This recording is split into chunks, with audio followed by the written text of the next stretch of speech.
আপনারা দেখছেন শান্তির বার্তা, যেখানে আমরা ইসলামিক আলোকে জীবনের বিভিন্ন দিক নিয়ে আলোচনা করি।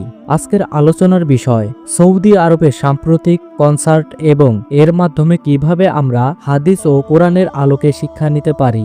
এই আলোচনা কেবল সৌদি আরব নয়, বরং গোটা মুসলিম উম্মার জন্য একটি গুরুত্বপূর্ণ বার্তা। আসুন আমরা গভীরভাবে বুঝি। ইসলাম আমাদের জীবনকে সহজ করেছে। ইসলাম শান্তির ধর্ম এবং খুব সহজ। ইসলাম মানুষকে আনন্দ করতে নিষেধ করেনি, তবে তা হতে হবে শালীন সীমার মধ্যে এবং আল্লাহর আদেশ লঙ্ঘন না করে। রাসূল সাল্লাল্লাহু আলাইহি ওয়াসাল্লাম বলেছেন, তোমাদের মধ্যে উত্তম হলো সেই ব্যক্তি যার জীবন হয় সহজ এবং সরল। হাদিস মুসলিম, হাদিস নং 1054। কিন্তু আমরা আজ এমন বিনোদনের দিকে ঝুঁকছি যা আমাদের ঈমানকে দুর্বল করে দিচ্ছে। সৌদি আরবে হওয়া কনসার্টগুলোতে গান বাজনা, অশ্লীলতা এবং ধর্মীয় সীমা লঙ্ঘন করা হয়েছে, যা ইসলামের শিক্ষার পরিপন্থী।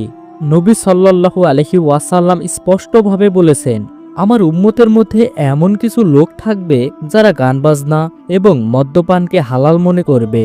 হাদিস বুখারী, হাদিস নং 5590। গান বাজনা কেবল বিনোদন নয়, বরং এটি মানুষের মন থেকে আল্লাহর স্মরণ মুছে ফেলে। এটি ঈমানকে দুর্বল করে এবং পাপের প্রতি আসক্তি বাড়ায়। আজকের এই কনসার্টগুলো কেবলই বিনোদন নয়, বরং এর মাধ্যমে আমাদের সমাজে অশ্লীলতা এবং অপসংস্কৃতি ছড়ানো হচ্ছে। এটি শুধু একজনের ক্ষতি নয়, বরং পুরা উম্মার জন্য একটি বিপদ। প্রিয় ভাই ও বোনেরা, কনসার্টে গিয়ে সময় নষ্ট করা শুধু সাধারণ ভুল নয়, এটি একটি বড় গুনাহ। আল্লাহ তাআলা কোরআনে সময়ের গুরুত্ব সম্পর্কে বলেছেন, সময়ের শপথ, নিশ্চয়ই মানুষ ক্ষতির মধ্যে রয়েছে, তবে তারা নয় যারা ঈমান আনে, সৎ কাজ করে এবং সত্য ও ধৈর্যের উপদেশ দেয়। সূরা আসর, আয়াত 1-3। আমাদের জীবনের প্রতিটি মুহূর্ত আল্লাহর পক্ষ থেকে একটি বড় আমানত। এই সময় আল্লাহর ইবাদত, সৎকর্ম এবং আখিরাতের প্রস্তুতিতে ব্যয় করা উচিত। কিন্তু গান বাজনার মতো কাজ শুধু সময় নষ্টই করে না, বরং এটি আমাদের ঈমানকে দুর্বল করে এবং পাপের দিকে নিয়ে যায়। আল্লাহর রাসূল বলেন, যে ব্যক্তি এমন কিছুতে লিপ্ত হয় যা তাকে আল্লাহর স্মরণ থেকে দূরে সরিয়ে দেয়, সে প্রকৃত ক্ষতির মধ্যে রয়েছে।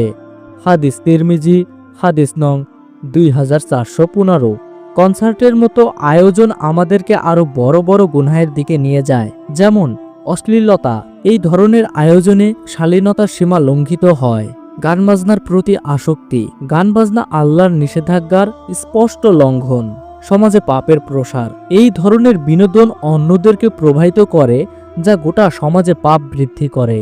আল্লাহ তাআলা আমাদের সতর্ক করে বলেছেন, তোমরা তাদের অনুসরণ করো না যারা আল্লাহর পথ থেকে তোমাদের বিরত রাখে। সূরা লুকমান, আয়াত 6। কিয়ামতের আলামত। রাসূলুল্লাহ সাল্লাল্লাহু আলাইহি ওয়াসাল্লাম বলেছেন, কিয়ামতের আগে গান বাজনা, অশ্লীলতা এবং অপসংস্কৃতি ব্যাপকভাবে ছড়িয়ে পড়বে। হাদিস মুসনাদে আহমদ, হাদিস নং 14194। আজকের এই ধরনের ঘটনাগুলো আমাদের মনে করিয়ে দেয় যে কিয়ামতের সময় ঘনিয়ে আসছে। এখন আমাদের নিজেদের সংশোধনের সময়। প্রিয় ভাই ও বোনেরা, এ ধরনের ঘটনা থেকে আমাদের 3টি গুরুত্বপূর্ণ শিক্ষা নিতে হবে। 1. নিজেদের সংশোধন। আমাদের নিজেদের ঈমান মজবুত করতে হবে। নিয়মিত কোরআন তেলাওয়াত করা, নামাজ আদায় করা এবং গান বাজনা থেকে দূরে থাকা উচিত। 2. পরিবারের যত্ন নেওয়া। আমাদের সন্তানেরা যেন ইসলামের সঠিক জ্ঞান পায় এবং এই ধরনের অপসংস্কৃতির প্রভাব থেকে দূরে থাকে। 3. সমাজে সচেতনতা তৈরি করা। আমাদের দায়িত্ব হলো সমাজে ইসলামের সঠিক বার্তা পৌঁছানো এবং পাপের ক্ষতিকর দিক সম্পর্কে মানুষকে সচেতন করা। প্রিয় ভাই ও বোনেরা, এই পৃথিবী আমাদের জন্য একটি পরীক্ষা। আমাদের উচিত আল্লাহর আদেশ মেনে চলা এবং পাপ থেকে নিজেকে বাঁচানো। সৌদি আরবে কনসার্টের মতো ঘটনা আমাদের জন্য একটি বড় শিক্ষা। আসুন আমরা নিজেদের সংশোধন করি এবং আল্লাহর পথে ফিরে যাই। আপনারা যদি আজকের আলোচনা থেকে কিছু শিখে থাকেন, তবে ভিডিওটি লাইক দিন, শেয়ার করুন এবং শান্তির বার্তা চ্যানেলটি সাবস্ক্রাইব করুন। আল্লাহ আমাদের সবাইকে হেদায়েত দান করুন। আসসালামু আলাইকুম।